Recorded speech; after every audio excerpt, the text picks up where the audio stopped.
किया और जो पहले टेस्ट में जिन्होंने फैसला कौन किरदार अदा किया था पाकिस्तान को जितवाने में, इस मैच में बिल्कुल ही वो ऑफ कलर दिखाई दिए।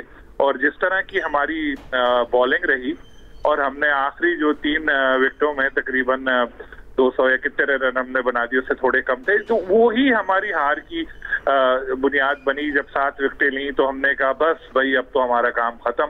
और ये अक्सर हमारे साथ ऐसा होता है कि हम सहल पसंदी का शिकार हो जाते हैं और जिसके बाद दूसरी टीम को कम बैक का मौका दे देते हैं। चांसेस भी जाया हुए, बॉलिंग खराब रही और बिल्कुल आसिफ आफरीदी को बॉलिंग मशीन की तरह एक एंड से इस्तेमाल किया गया। उनका वो हाल हो गया था कि वो गेंद बस ग्रिप करके फेंक रहे होंगे, जान छुड़ा रहे होंगे, कोई टर्न वन नहीं हो रही थी।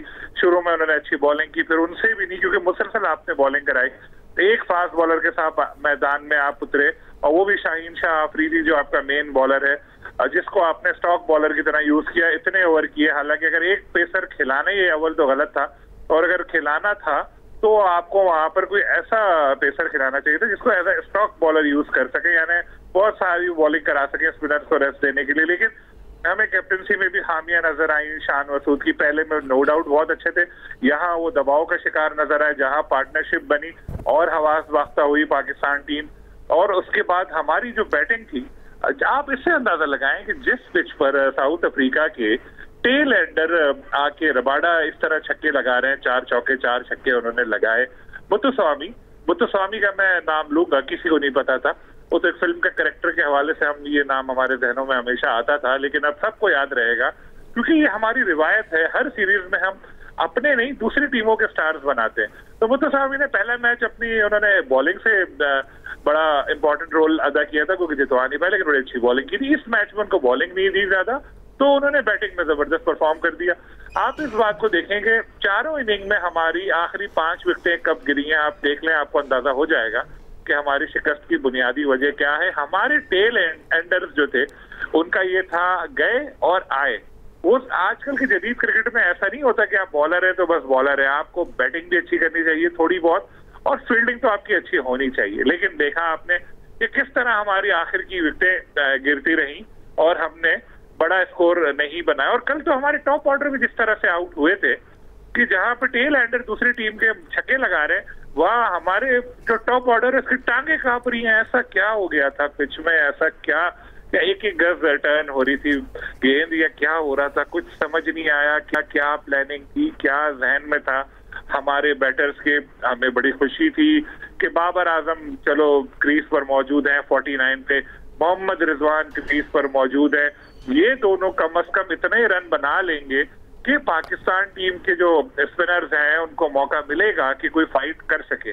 लेकिन हमेशा जिस तरह होता है कि बाबर एक दिन में जो अगर अच्छा खेल रहे हो और अगले दिन आते हैं तो फौरन आउट होते हैं, आज भी वही हुआ। 1 रन का इजाफा किया, अपनी नेक्स्ट सेंचुरी की, उन्होंने कहा चल भाई मेरा तो काम पक्का हो गया, मैं जा रहा हूँ। वो चल दिए, रिजवान भी नहीं खेल सके और फिर आपको पता है हमेशा की तरह लाइन लगी और हमारी बाकी बैटिंग भी नाकाम हो गई।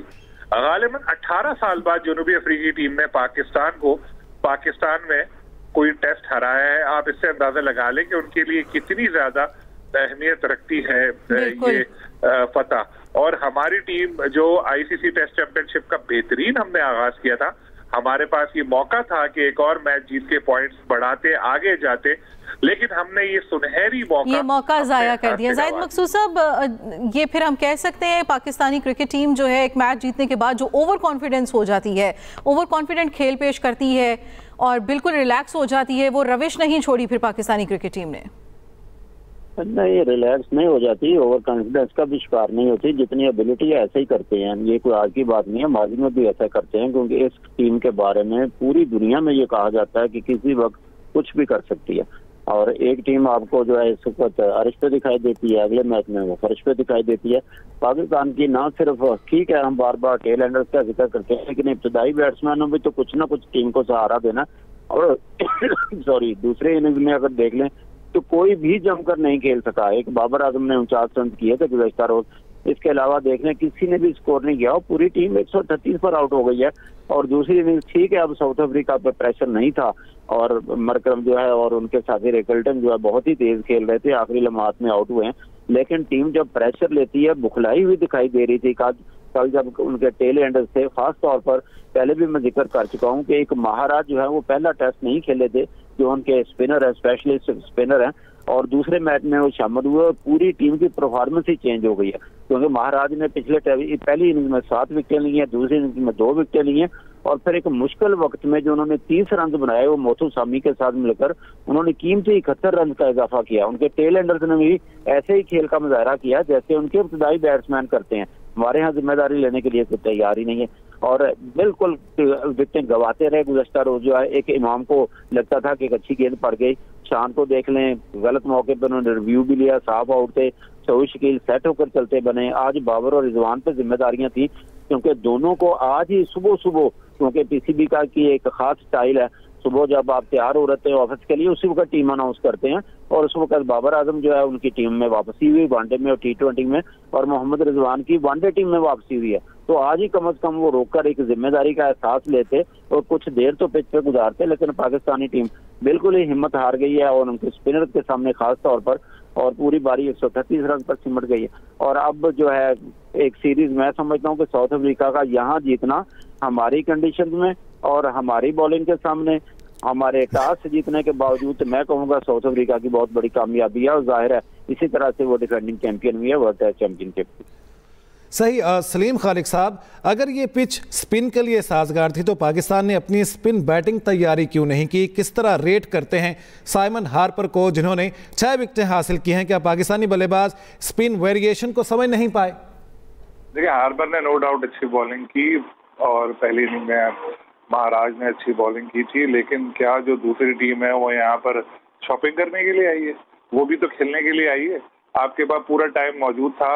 2 महीने पहले आपको पता था कि दूसरे टेस्ट में आ जाएंगे महाराज, और सब कुछ पता था आपको। हार्पर को आपने पहले टेस्ट में भी खेला, तो आपने क्यों नहीं वर्क किया जैसे उन्होंने नौमान के ऊपर वर्क किया? ये हमारी अपनी कोताहियां हैं। देखिए, अच्छी गेंद तो पड़ेगी, वो बुरी बॉल करने के लिए थोड़ी है, लेकिन हमारे जो प्लेयर्स हैं उनका ये खास स्टाइल है। आप सऊद शकील का पैटर्न उठा के देख लें, हर सीरीज में एक बार थोड़ा स्कोर करते हैं, बाकी ज्यादातर मैचों में वो इनिंग्स में वो नाकाम रहते हैं। इमामुल हक का आप देख लें, उनका भी यही पैटर्न है, एक इनिंग अच्छी होती है, बाकी उनको कोई स्कोर नहीं होता। अब्दुल्ला को अगर आप 6-7 मौके देंगे, चांस देंगे, कैसे छोड़ते रहेंगे तो कर देंगे रन, वरना नहीं। शान मसूद का भी यही है कि उनकी भी 2 इनिंग अच्छी थी, 2 इनिंग में वो ऐसा कैप्टन, उनको थोड़ा बहुत जब विकेट गिर रही थी तो उनको रुकना चाहिए था। बाकी देखें, बाबर आजम भी बहुत ज्यादा मायूस कर रहे हैं, जितनी उनसे उम्मीदें होती हैं। कल तो मैंने जाहिर साहब को हेडलाइन भी एक मशवरा दे दिया था, किंग बाबर ने बचा लिया, लेकिन वो हेडलाइन हमारी पिट गई, मौका नहीं मिला हमें। लेकिन खैर वो भी नहीं चले, रिजवान भी नहीं, मतलब कोई एक प्लेयर ऐसा नहीं था जो जिम्मेदारी ले ले। माजी में हमें नजर आता था कि आप सोचे सकलैन मुश्ताक तक ने डबल सेंचुरी बनाई हुई है,